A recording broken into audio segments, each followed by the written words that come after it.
giornale radio della Toscana.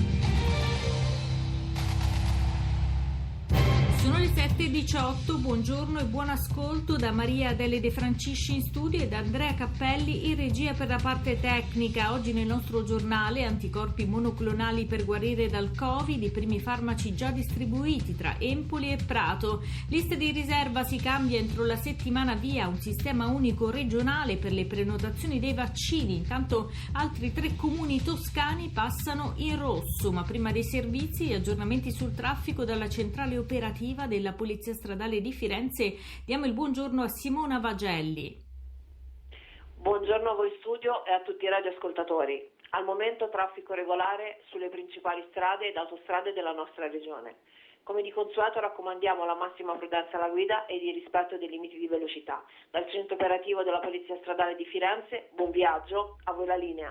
Grazie alla Polizia Stradale, in apertura all'emergenza sanitaria ci sono ancora 3 giorni per provare a stabilizzare la curva dei contagi in Toscana ed evitare così restrizioni più severe. Intanto da domani passeranno in zona rossa anche i comuni di Altopascio, Villa Basilica e Bagni di Lucca. Intanto sul fronte vaccini presto la Toscana avrà un sistema unico per gestire le cosiddette liste di riserva. 3 i comuni che entreranno in zona rossa a partire da mercoledì: Altopascio, Bagni di Lucca e Villa Basilica. L'ordinanza a firma del presidente Gianni resterà in vigore fino a domenica 24 marzo. A Empoli, già in zona rossa, il sindaco ha disposto anche il divieto di consumare cibo in aree pubbliche. Chiusi i parchi a Capalbio, mentre i numeri della pandemia in regione restano alti. Il tasso di positività sale al 17% con 23 morti e 1140 nuovi positivi. Tra questi anche 4 operatori della RSA San Giovanni di Scanzano, vaccinati con doppia dose già da tempo, sono asintomatici. Sul fronte vaccini la Regione è al lavoro per estendere il modello già in uso nell'ASL Toscana Sud-Est per gestire le liste di riserva. È la panchina vaccinale grazie alla quale si è vaccinato il giornalista Andrea Scanzi, ma sul caso la Procura di Arezzo ha aperto un fascicolo conoscitivo. Intanto continuano le prenotazioni per quanti si sono visti cancellare l'appuntamento AstraZeneca dal 15 al 19 marzo. Per quanto riguarda Pfizer, il commissario straordinario per l'emergenza Figliuolo ha annunciato che entro oggi verrà distribuito alle regioni 1 milione di dosi. Emilia Rettura, TGR Toscana. E un altro fronte per la lotta al coronavirus, oltre a quello della vaccinazione, è quello della somministrazione delle prime dosi di farmaci con anticorpi monoclonali, un'operazione che è già partita in Toscana, cosiddetti salvavita per i malati di Covid. Sono più di 1000 dosi che saranno distribuite da qui a fine marzo in tutta la Toscana.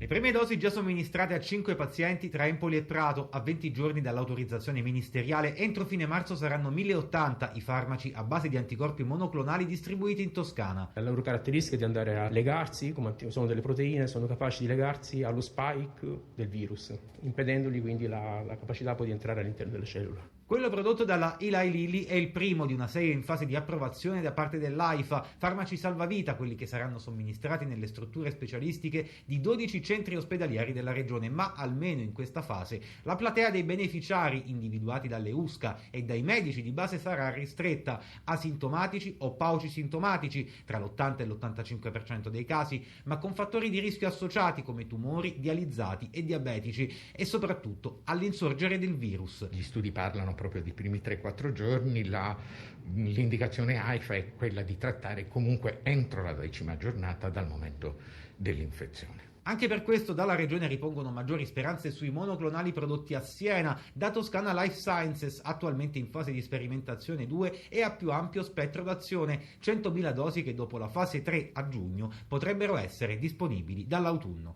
Per il TGR Toscana, Andrea Marotta.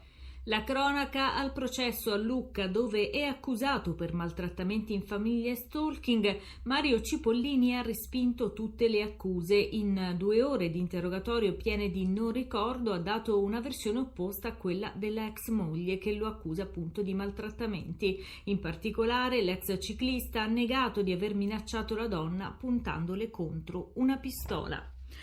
Molto alta, secondo i sindacati, è stata l'adesione allo sciopero dei lavoratori diretti e indiretti di Amazon anche in Toscana. Dalla protesta arriva la richiesta di maggiori tutele. Noi tutti i giorni veniamo qui al magazzino per caricare i pacchi qui dentro. Dal momento che entriamo, che varchiamo questa soglia del cancello, facciamo l'accesso a un'applicazione. Da quel minuto in poi, per 9 ore, anche di più, dobbiamo correre.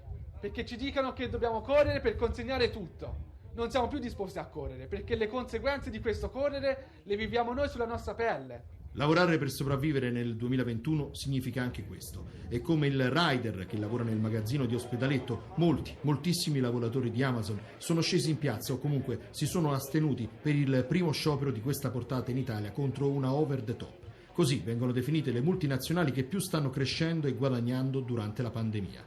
A livello di Amazon forse nessuna. Sciopero con adesione molto alta in Toscana. Sul tavolo rivendicazioni sindacali che mettono nel mirino le condizioni di vita nei magazzini e per i trasportatori.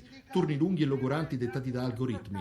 Tutele contrattuali e sindacali spesso arginate con assunzioni tramite cooperative che si muovono al di fuori del contratto collettivo nazionale del lavoro. Amazon Italia risponde con la country manager Mariangela Marsegna che scrive: per noi ci sono i dipendenti e i fornitori terzi al primo posto. Offriamo loro un ambiente di lavoro sicuro e moderno con salari competitivi e investiamo continuamente in tecnologie anche per la sicurezza sul lavoro. Pietro Di Lazzaro, TGR Toscana.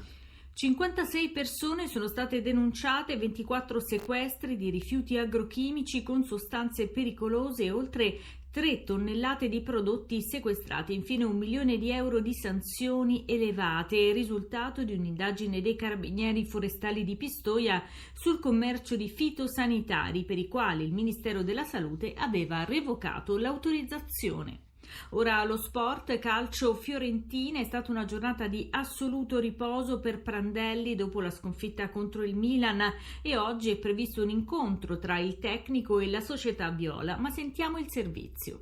Basta ripartire dall'immagine del gol del pareggio della Fiorentina per capire come Cesare Prandelli viva la partita dalla panchina. Ha un'esperienza da vendere, eppure in questo momento la tensione lo sta mettendo a dura prova. La sconfitta con il Milan, più che pesare sulla squadra, ha pesato sul tecnico che ormai da più di 10 anni si è fatto adottare da Firenze. Al termine dei 90 minuti ha preferito lasciare lo stadio senza rilasciare dichiarazioni perché il calo di tensione non gliel'avrebbe permesso. Giornata di assoluto riposo nel day after, nella sua Orzi Nuovi con la famiglia. Nelle prossime ore si confronterà con il direttore sportivo Daniele Pradè che gli sta vicino ogni giorno. Non ha mai milantato le dimissioni fino a questo momento, ma sia dopo il Benevento sia dopo il Milan Prandelli ha mostrato un lato sconosciuto fino a poche settimane fa del suo carattere. In campo un leone, nello spogliatoio una persona che ha bisogno di supporto. Di errori ne ha commessi tanti, ci mancherebbe, ma questo non può bastare per sottrarsi alle telecamere nel finale di gara, non fa parte del suo stile. Prandelli è da sempre pronto ad aiutare chi è in difficoltà. Questa volta ha bisogno lui e nelle prossime ore capiremo di più. Sara Meini, TGR Toscana. La primavera è già iniziata, ma le temperature, almeno di mattina, sono ancora molto basse. Ma sentiamo che tempo farà in Toscana nelle prossime ore con l'aiuto del Consorzio Lamma. Buongiorno a Giorgio Bartolini. Sì, buongiorno a tutti. Effettivamente tempo piuttosto fresco, soprattutto al mattino. Anche oggi tempo stabile, cielo prevalentemente poco nuvoloso, con temperature massime che saliranno fino a 14-15 gradi. Domani ancora tempo stabile, ma deboli gelate su tutte le zone di pianura. È tutto, se non ci sono altre domande vi restituisco la linea. Grazie a Giorgio Bartolini, noi riprendiamo la linea per sfogliare insieme i quotidiani appena usciti in edicola con la nostra rassegna stampa. Partiamo dalle pagine nazionali del Corriere della Sera che dedica una pagina alla vicenda Scanzi. Arezzo, vaccino ad Andrea Scanzi, ora indaga anche la procura. In Toscana il faro dei NAS sulle liste dei cosiddetti riservisti. La Repubblica, pagine di Firenze, 1 su 5 disdetta il vaccino con AstraZeneca e la Toscana va verso il rosso. Siamo già oltre la soglia dei 250 casi ogni 100.000 abitanti e se continua così, scrive Repubblica, Fino a giovedì scatteranno le restrizioni in tutta la Toscana. Sul Tirreno over 80 la Toscana è ultima nelle vaccinazioni appunto alle persone con più di 80 anni e la regione dice ai medici vaccinate anche a Pasqua. E sul tema proprio della vaccinazione agli over 80 la Nazione intervista il presidente della regione Eugenio Giani. Anziani e fragili, la svolta è vicina, vaccineremo anche a domicilio, dice Giani. La vera questione è la mancanza di dosi da mesi. Funzionario indagato è il titolo del Tirreno, pagine di Livorno, perquisizioni in comune. Un'altra inchiesta riguarda invece un geometra accusato di concussione. E sul Tirreno, pagine di Piombino, tiene banco la vicenda delle acciaierie, l'avvertenza JSW, i sindacati dal prefetto oggi saranno convocati in prefettura a Piombino. Il Corriere Fiorentino apre sulla Toscana delle crisi industriali. Sono 37 le principali aziende in difficoltà seguite dall'unità di crisi della regione, con dietro oltre 11.000 posti di lavoro a rischio, e Palazzo Strozzi Sacrati cambia strategia. Oltre a seguire le crisi, infatti, prova a prevenirle e a cercare nuovi investitori. Il sindaco di Pisa lancia la Toscana che vola, il PD e Letta si svegliano tardi, ora le risorse dalla Nazione Conti.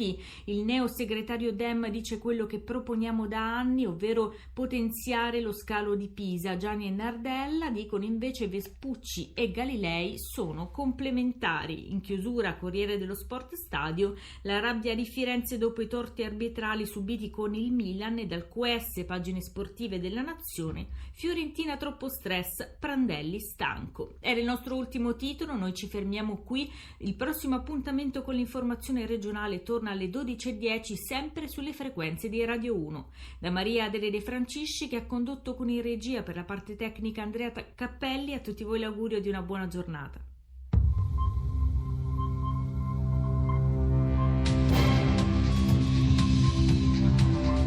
Abbiamo trasmesso TGR, giornale radio della Toscana.